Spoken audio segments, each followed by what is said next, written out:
Everyone, तो आज के हम वीडियो में जॉब कॉस्टिंग का एग्जाम्पल नंबर 7 समझेंगे। उसके साथ ही मैं इसका एक क्वेश्चन भी बता दूंगी। एग्जाम्पल नंबर जो 7 है, जो भी हमने आगे जो भी सम किए थे वो जॉब कॉस्टिंग के थे, ठीक है। ये भी चैप्टर वही है, बट यहाँ पे ये जो क्वेश्चन है वो बैच कॉस्टिंग का है, ठीक है। तो ये चैप्टर का नाम ही है job costing and batch costing, ठीक है। तो जॉब कॉस्टिंग के हमने बहुत सारे सम कर लिए हैं। अब ये वाला जो सम है वो बैच कॉस्टिंग का है। तो जॉब कॉस्टिंग और बैच कॉस्टिंग में ज़्यादा डिफरेंस नहीं है, बस जॉब कॉस्टिंग जो होता है वो हमको एक प्रोडक्ट हमें कोई ऑर्डर देता है उस हिसाब से बनाना पड़ता है। पर बैच कॉस्टिंग में हमको जो भी प्रोडक्ट्स होते हैं वो हम कंपनी अपने हिसाब से बनाती है, ठीक है। जैसे कि batch costing is only a modification of job costing. Job costing का एक मॉडिफिकेशन है, थोड़ा सा चेंजेस है। The only difference is that in job costing production is carried on according to specific order of the customer। कोई job costing में क्या होता है, हम वैसा प्रोडक्शन बनाते हैं जैसा कि हमको कस्टमर ने स्पेसिफिक ऑर्डर दिया हो कि मुझे ऐसा चाहिए, मुझे वैसा चाहिए, ठीक है। While in batch costing production is done for stock.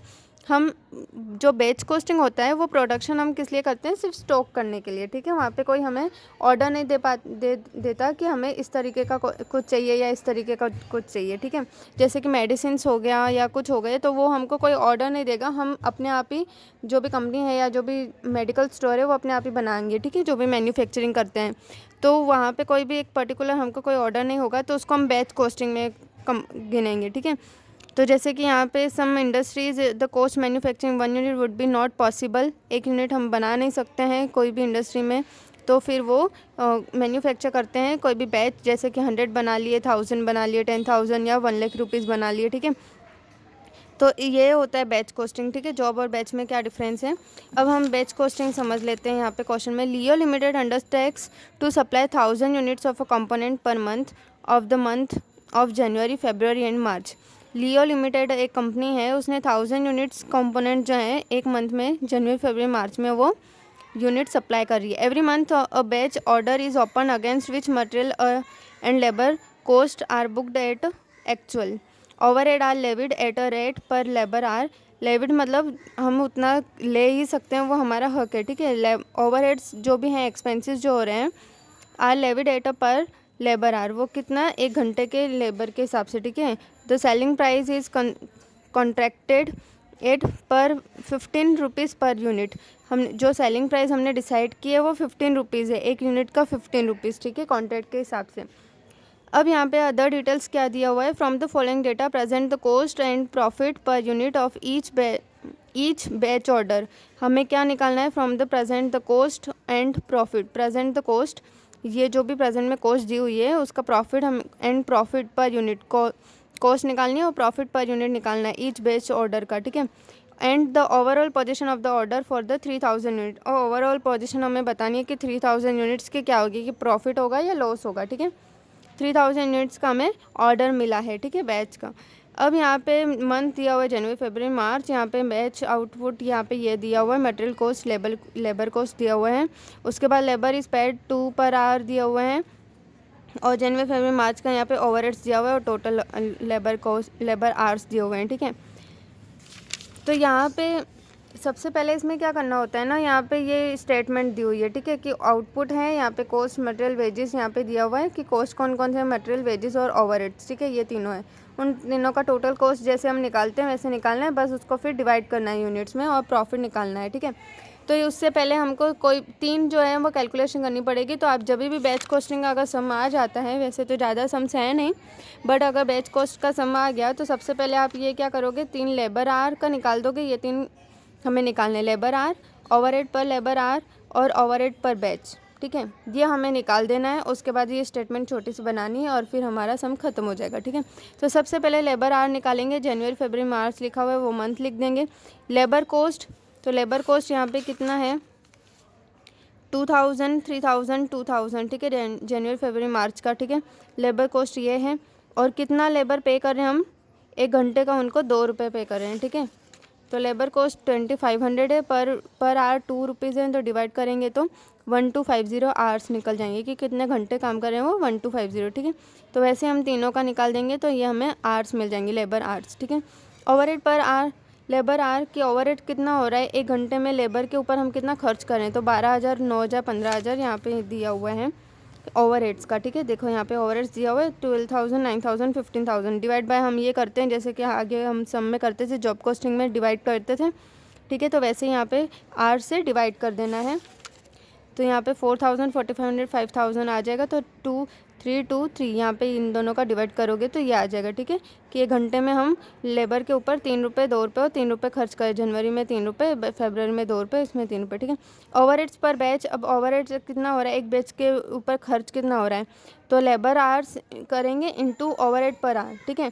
कि लेबर के घंटे कितने लग रहे हैं और उन पे खर्चा कितना हो रहा है। तो हमारा आ जाएगा कि कितने घंटे, कितने एक्सपेंसेस हो रहे हैं एक बैच पे। तो जनवरी में कितने खर्चा हो रहा है कि 3,750, ठीक है। और इसमें फरवरी में इतना इतना, ठीक है। तो ये हम 3 बातें तो हमने निकाल दी। उसके बाद स्टेटमेंट बनाना है showing cost and profit of each batch. हमें इस स्टेटमेंट में क्या बताना है, क्या शो करना है, कॉस्ट शो करनी है और प्रॉफिट, ठीक है, एक बैच का।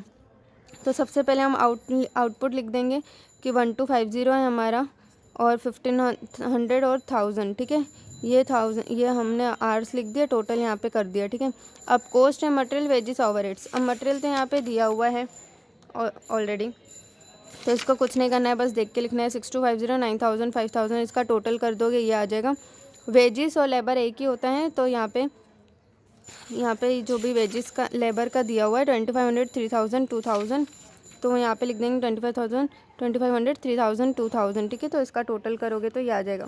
उसके बाद है ओवरहेड्स। ओवरहेड्स हमने यहाँ पे फाइंड किया 3750, 3000, 3000, तो ये यहाँ पे लिख के टोटल कर देंगे। यहाँ पे टोटल करेंगे, इनका करेंगे, इनका करेंगे, इनका करेंगे, ठीक है। अब कॉस्ट पर यूनिट निकालना है।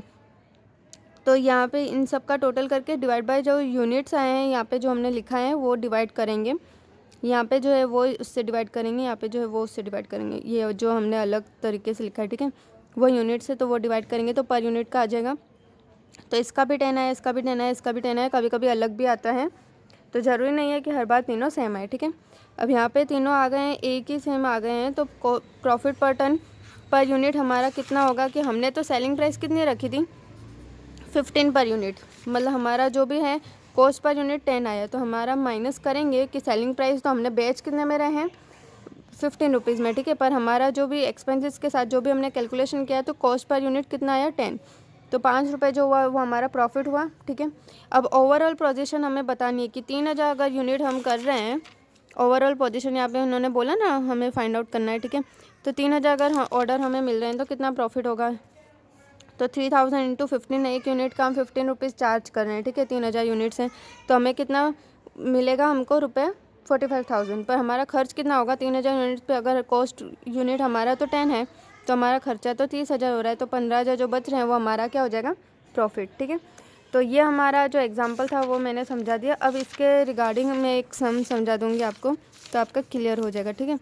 अब जो क्वेश्चन नंबर 6 है, तो क्वेश्चन नंबर 6 भी कुछ इसी तरीके का है। इसमें Bliss Limited undertakes to supply 2000 computer components per month for the month of April, May and June. तो जो ब्लिस लिमिटेड है वो 2000 कंप्यूटर के कंपोनेंट्स जो हैं जो अप्रैल मंथ में वो सेल कर रही है, ठीक है। अब every month a batch order open against the material and labour cost booked actual overhead are levied at per labour hour. तो selling price of the contracted 15 per unit. एक यूनिट का कितना ले रहे हैं, वो सेलिंग प्राइस क्या है 15 पर यूनिट है, ठीक है। यहाँ पे भी सेम ही है। उसके बाद ये data represent the cost profit per unit of each batch order, overall position 6000 unit. यहाँ पे ऑर्डर हमें कितना मिल रहा है, ओवरऑल 6000 यूनिट मिल रहे हैं, ठीक है। तो अब यहाँ पे बैच आउटपुट दे रखा है, मटेरियल कॉस्ट ये दे रखा है, 2 पर आर दे रखे हैं ये। तो हम स्टार्ट करते हैं सबसे पहले।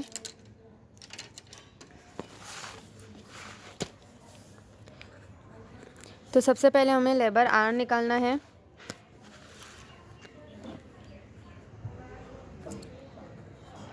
लेबर आर्स, तो लेबर आर्स यहाँ पे हम लिख देंगे हमारा अप्रैल, मई और जून।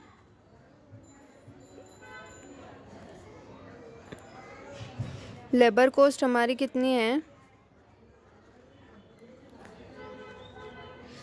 तो लेबर कॉस्ट है 5000, 6000, 4000, 5000, 6000, 4000। उसको डिवाइड करेंगे हम यहाँ पे पर आर से, तो 2 दिया हुआ है तो 2 से हम डिवाइड कर देंगे।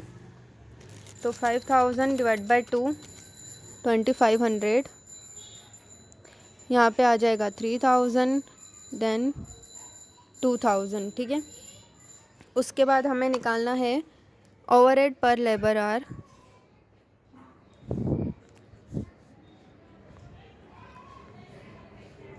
ओवरहेड्स पर लेबर, ओवरहेड्स पर लेबर आवर अप्रैल, मई और जून।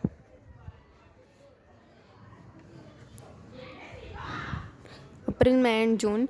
तो अप्रैल में हमारा ओवरहेड्स यहाँ पे है 24,000, 18,000, 13,000, 30,000, तो वो यहाँ पे लिख देंगे और डिवाइड कर देंगे 8,000, 9,000 एंड 10,000। 24,000 डिवाइड बाय 8,000 तो यहाँ पे आ जाएगा 3, 18,000 डिवाइड बाय 9,000 तो आ जाएगा 2 और यहाँ पे आ जाएगा 3। ठीक है, उसके बाद हमें निकालना है ओवरहेड्स। ओवरहेड्स पर बैच कितना एक्सपेंसेस हो रहा है एक बैच में। ठीक है, अप्रैल, मई, जून,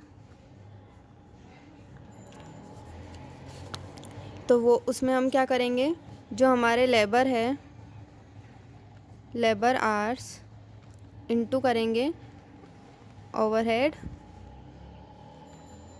पर आवर। ठीक है, तो ये 2500 आ गया अप्रैल का लेबर आवर, इनटू करेंगे पर आवर इंटू 3, 3000 इंटू 2 और ये 2000 इंटू 3। 2500 इंटू 3 करेंगे तो आ जाएगा 7500। 3 इंटू 2 6000, 2 3 जा 6000।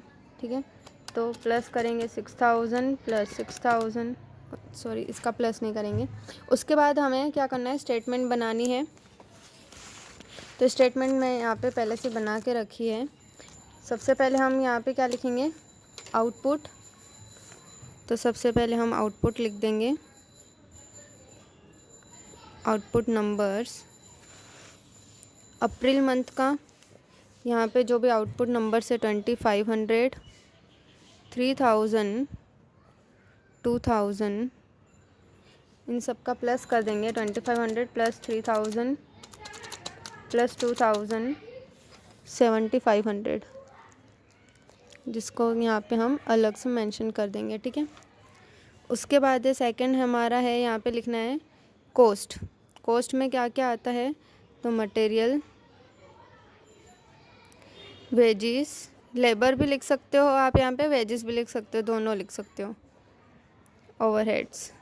ठीक है, तो मटेरियल हमारा क्वेश्चन में दिया हुआ है कि कितना दिया है, डायरेक्ट वही लिख देंगे 12,500, 18,000, 10,000। वेजिस हमारा है 5,000,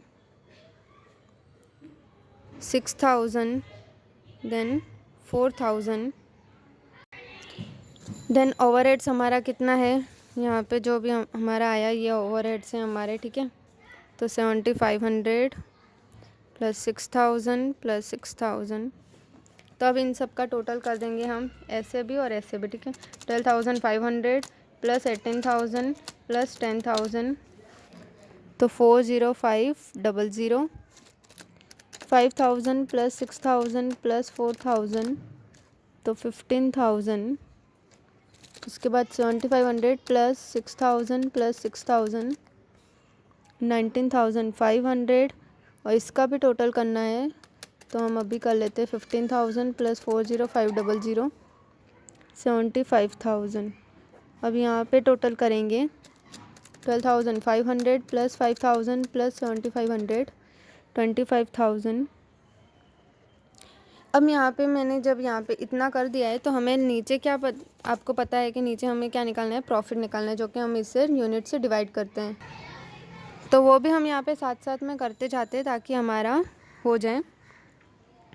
तो यहाँ पे लिखेंगे profit per unit equals to selling price minus cost price. ठीक है, तो यहाँ पे हमारा सेलिंग प्राइस कितना था, 15 था। ठीक है, तो यहाँ पे 15 लिखा, कॉस्ट प्राइस 25,000 डिवाइड बाय, यहाँ पे हमारा डिवाइड अभी भी सॉरी यहाँ पे हमारा एक और टॉपिक आएगा डिवाइड वाला। कॉस्ट पर यूनिट हमको फाइंड करना है, जो कि मैंने बोला था डिवाइड करने पर। तो 25,000 जो है डिवाइड बाय हम करेंगे 2500, तो आ जाएगा यहाँ पे 10। फिर यहाँ पे इसका टोटल करेंगे 18,000 प्लस 6,000 प्लस 6,000, तो यह हो गया हमारा 30,000। तो यहाँ पे 30,000 डिवाइड बाय 3,000, उसके बाद है 10,000 प्लस 4,000 प्लस 6,000 20,000, तो ये आ जाएगा 20,000 डिवाइड बाय 2,000, तो यहाँ पे भी आ जाएगा 10 एंड 10 कॉस्ट पर यूनिट। अब हम यहाँ पे लिखेंगे profit per unit equals to selling price minus cost price. ये भी हर एक में करना पड़ता है, पर यहाँ पे हमारी कॉस्ट प्राइस एक ही है तो हम एक ही बार करेंगे। ठीक है, तो यहाँ पे आ जाएगा प्रॉफिट 5। ठीक है, अब उसके बाद हमें निकालना है ओवरऑल पोजीशन हमारी 6,000 यूनिट से, तो कितना हो जाएगा। तो हम यहाँ पे लिख देंगे ओवरऑल पोजीशन